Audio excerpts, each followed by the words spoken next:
السلام علیکم ورحمۃ اللہ وبرکاتہ۔ نحمده ونصلی علی رسولہ الکریم، اما بعد فاعوذ باللہ من الشیطان الرجیم، بسم اللہ الرحمن الرحیم۔ رب اشرح لی صدری ویسر لی امری واحلل عقدۃ من لسانی یفقہوا قولی۔ ناظرین، ہماری آج کی گفتگو کا موضوع ہے ہم عید کیسے منائیں۔ الحمدللہ رمضان المبارک اپنے اختتام کو پہنچا، خوشی کا موقع آیا۔ خوشی کے موقع پر خوشی منانا عین انسانی فطرت ہے، اور ہمارا دین، دین اسلام، فطرت کے عین مطابق ہے۔ وہ خوشی کے موقع پر خوش ہونے کا حق دیتا ہے، انسانی ضروریات اور خواہشات کی جائز تکمیل کے ذرائع فراہم کرتا ہے۔ اسی لیے ہم دیکھتے ہیں کہ عید کے موقع پر نبی اکرم صلی اللہ علیہ وسلم نے خوشی منانے کی اور اس دن کو گزارنے کی بہترین تعلیم دی ہے۔ نبی صلی اللہ علیہ وسلم جب مدینہ تشریف لائے تو فرمایا، تم سال میں 2 دن خوشیاں منایا کرتے تھے، یعنی اسلام سے پہلے، اب اللہ تعالیٰ نے تمہیں اس سے بہتر 2 دن عطا فرمائے ہیں، یعنی عید الفطر اور عید الاضحیٰ۔ یہ بخاری کی روایت ہے۔ عید کا تعین چاند دیکھ کر ہوتا ہے۔ عید کے چاند کو دیکھنے کے لیے کوشش بھی کرنی چاہیے، اور چاند دیکھنے کا موقع بذات خود ایک خوشی کا موقع ہوتا ہے۔ اگر ممکن ہو تو بچے اور بڑے سب مل کر عید کا چاند دیکھنے کی کوشش کریں۔ عید کا چاند دیکھ کر ہم سب کو نبی اکرم صلی اللہ علیہ وسلم کی پیروی میں مسنون دعا پڑھنی چاہیے۔ اللہم احلہ علینا بالامن والایمان والسلامت والاسلام ربی وربک اللہ۔ اس کا ترجمہ ہے، اے اللہ، یہ چاند ہم پر امن اور ایمان اور سلامتی اور اسلام کے ساتھ نکال۔ اے چاند، میرا اور تیرا رب اللہ ہے، یعنی اسی نے مجھے پیدا کیا اور اسی نے تجھ کو پیدا کیا۔ چاند کے دیکھتے ہی سب لوگ جب خوش ہو جاتے ہیں تو عموماً چاند رات منانے کی تیاری کرنے لگتے ہیں۔ اسلام میں چاند رات کا تصور کچھ یوں ہے کہ یہ رات بھی دیگر راتوں کی طرح ایک عبادت کی رات ہے۔ عام طور پر ہمارے معاشرے میں اس رات میں عبادت کرنے کا تصور کم ہی پایا جاتا ہے، حالانکہ یہ رات سراپا رحمت ہے۔ اس میں بھی ہمیں اللہ تعالیٰ کی طرف رجوع کرنے کی ضرورت ہے۔ چاند رات کو ہی یا عید کی نماز پڑھنے سے پہلے ایک اہم ذمہ داری جو سب کو ادا کرنی ہے، وہ ہے فطرانہ کی ادائیگی۔ فطرانہ گھر کے تمام افراد کی طرف سے ہوتا ہے۔ ہر مسلمان، غلام ہو یا آزاد، مرد ہو یا عورت، چھوٹا ہو یا بڑا، روزہ دار ہو یا غیر روزہ دار، صاحب نصاب ہو یا نہ ہو، حتیٰ کہ دودھ پیتا بچہ، اس کی طرف سے بھی صدقہ فطر ادا کیا جائے گا۔ یہ وہ صدقہ ہے جس میں تمام مسلمان شریک ہوتے ہیں۔ بہت سے مواقع پر جب صدقہ خیرات کی بات ہوتی ہے تو چند لوگ دیتے ہیں اور چند لوگ لینے والے ہوتے ہیں، لیکن اس صدقہ فطر میں سب کو شریک ہونا ہوتا ہے۔ حضرت ابن عمر سے روایت ہے کہ رسول اللہ صلی اللہ علیہ وسلم نے صدقہ فطر 1 صاع کھجور یا 1 صاع جو غلام، آزاد، مرد، عورت، چھوٹے بڑے ہر مسلمان پہ فرض کیا، یعنی سب کو ادا کرنے کا حکم دیا۔ 1 صاع کی مقدار تقریباً 2.5 کلو گرام کے برابر ہوتی ہے۔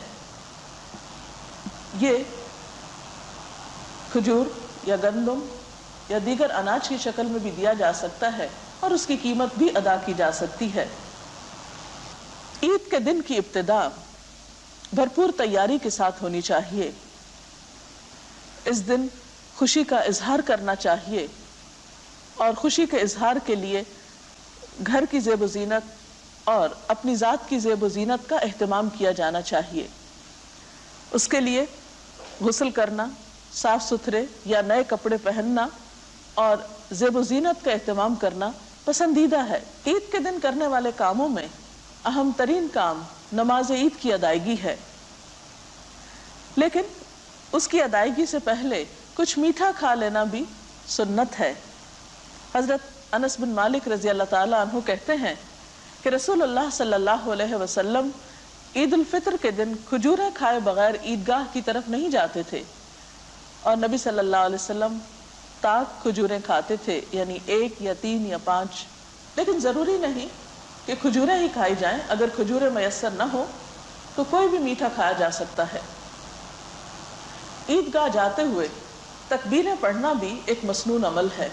تکبیر کا مطلب ہوتا ہے اللہ تعالیٰ کی بڑائی بیان کرنا۔ ایک روایت میں آتا ہے کہ نبی صلی اللہ علیہ وسلم عید کے دن صبح سویرے نکلتے، عیدگاہ تشریف لے جاتے اور عیدگاہ جانے تک تکبیریں پڑھتے، پھر عیدگاہ میں بھی تکبیریں پڑھتے، یہاں تک کہ امام خطبے کے لیے بیٹھ جاتا، پھر تکبیریں پڑھنا چھوڑ دی جاتی۔ نماز کے لیے جو تکبیریں پڑھی جا سکتی ہیں وہ کچھ یوں ہیں: اللہ اکبر، اللہ اکبر، لا الہ الا اللہ واللہ اکبر، اللہ اکبر وللہ الحمد، یا پھر اللہ اکبر کبیرا والحمد للہ کثیرا وسبحان اللہ بکرۃ واصیلا۔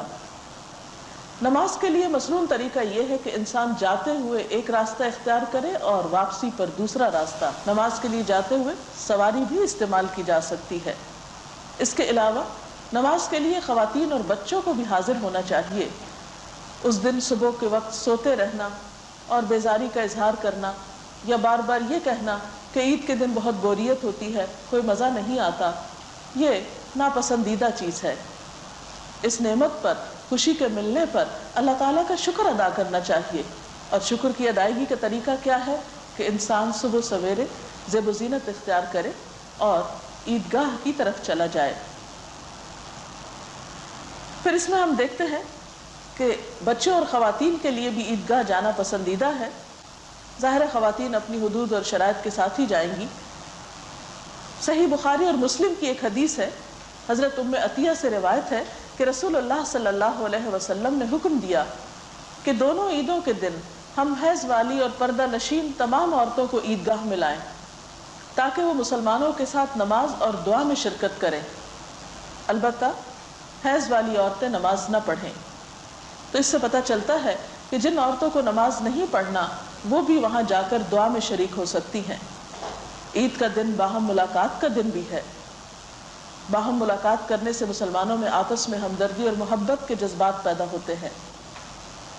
اس وقت ملاقات کرتے وقت تقبل اللہ منا ومنکم کی دعا دی جا سکتی ہے کہ اللہ تعالی ہمارے اور تمہاری نمازیں، روزے اور دعائیں قبول فرمائے۔ پھر اسی طرح عید سے واپسی پر مزید خوشی کا اہتمام کیا جا سکتا ہے۔ مثلا ہم صحیح بخاری میں دیکھتے ہیں، حضرت عائشہ رضی اللہ تعالی عنہا سے روایت ہے کہ کچھ حبشی نیزوں سے عید کے دن مسجد میں کرتب دکھا رہے تھے۔ حضور صلی اللہ علیہ وسلم کے پیچھے میں انہیں دیکھ رہی تھی۔ حضرت عمر نے ان کو ڈانٹا، لیکن حضور صلی اللہ علیہ وسلم نے فرمایا عمر جانے دو، اور ان سے کہا اے بنی ارفدہ تم بے فکر کھیلو۔ اسی طرح حضرت عائشہ کا بیان ہے کہ عید کا دن تھا، کچھ لونڈیاں بیٹھی دف بجا رہی تھیں اور جنگ بعاث کے متعلق اشعار گا رہی تھیں۔ اتنے میں حضرت ابوبکر تشریف لائے اور فرمایا نبی صلی اللہ علیہ وسلم کے گھر میں گانا بجانا؟ نبی صلی اللہ علیہ وسلم نے فرمایا ابوبکر رہنے دو، ہر قوم کے لیے عید کا ایک دن ہوتا ہے اور آج ہماری عید کا دن ہے۔ تو اس سے پتہ چلتا ہے کہ خوشی کے موقع پر خوشی منانا یہ بھی اسلامی طریقہ ہے، لیکن عموماً ہمارے ہاں عید کے موقع پر خوشی منانے کا تصور ختم ہوتا چلا جا رہا ہے۔ خواتین زیادہ تر کھانا پکانے میں مصروف رہتی ہیں، صبح کے وقت عام طور پر بچے سوئے رہتے ہیں یا پھر رات کو بہت دیر تک جاگتے رہتے ہیں، بازاروں میں گھومتے پھرتے رہتے ہیں، اور اس میں بھی بسا اوقات ایسی حرکات دیکھنے میں آتی ہیں کہ جو پسندیدہ نہیں۔ رمضان بھر روزے رکھ کر عید کی رات کو تقوی کے خلاف کام کرنا اسلامی اخلاق کا حصہ نہیں ہو سکتا۔ ہمیں ایسی تمام چیزوں سے پرہیز کرنا چاہیے جو اللہ تعالیٰ کو ناپسند ہو، کیونکہ عام طور پر دیکھنے میں آیا ہے کہ بازاروں میں بسا اوقات خواتین کو تنگ کیا جاتا ہے، یا آوازیں کسے جاتے ہیں، یا غیر ضروری طور پر گھوما پھرا جاتا ہے۔ ان چیزوں کا خوشی منانے سے کوئی تعلق نہیں۔ اسلام میں خوشی منانا بھی باوقار طریقے سے ہے۔ پھر اسی طرح بعض اوقات یہ بھی دیکھنے میں آیا ہے کہ خوشی منانے کے لیے ہم جو کپڑے پہنتے ہیں یا زیور پہنتے ہیں تو ان میں کمپٹیشن شروع ہو جاتا ہے، باہم مقابلہ بازی کی کیفیت ہوتی ہے۔ اس وجہ سے بھی خوشی بسا اوقات حسد میں تبدیل ہو جاتی ہے۔ ہمیں اس بات کا تو حق دیا گیا ہے کہ ہم نعمت کا اظہار کریں، اچھا پہنیں، اچھا کھائیں، لیکن اس بات کی اجازت نہیں دی گئی کہ ہم اپنی نعمت کا اظہار اس طرح کریں کہ دوسرے کی تحقیر ہو یا دوسرا تکلیف میں مبتلا ہو، یا صرف اپنی خوشی کا خیال رکھیں اور دوسروں کو بھول جائیں۔ اس موقع پر یعنی رمضان کے علاوہ اس موقع پر بھی اپنے عزیزوں دوستوں کو یاد رکھنا، ضرورت مند لوگوں کو یاد رکھنا، ان کی ضروریات کا خیال رکھنا، یہ بھی ہمارے فرائض میں شامل ہے۔ حقیقی خوشی تو وہ خوشی ہوتی ہے جس میں سب شریک ہوں، صرف اپنی خوشی کا ہی نہیں دوسروں کی خوشی کا بھی خیال رکھا جائے۔ اللہ کرے کہ آپ سب کی یہ عید حقیقی خوشیوں کی عید ہو اور آپ اس میں خوب خوب انجوائے کریں۔ وآخر دعوانا ان الحمدللہ رب العالمین۔ ناظرین، اس کے ساتھ ہی ہمارے آج کے اس پروگرام کا وقت ختم ہوتا ہے۔ آپ سے اجازت چاہتے ہیں۔ اللہ حافظ۔